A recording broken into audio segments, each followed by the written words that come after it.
కల్పించడానికి కూడా శనివారం ప్రత్యేకంగా కార్యక్రమాలు ఏర్పాటు చేశారు. దాన్ని ఉపయోగించుకొని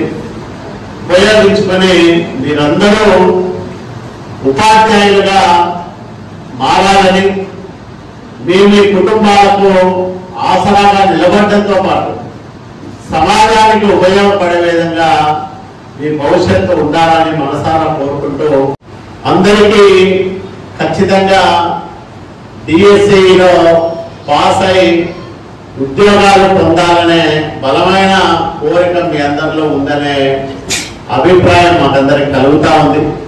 చాలా సంతోషం.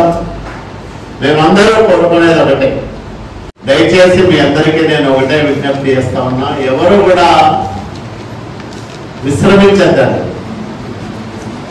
మీ పరీక్షల్లో మీరు పాస్ అయ్యేంత వరకు కూడా మీకు విరామం లేదు.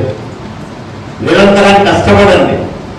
శ్రమకు మించిన ఇది ఏమీ లేదు. మంచి పని చేసే వాళ్ళకి ఎప్పుడు మంచి జరుగుతుంది సార్.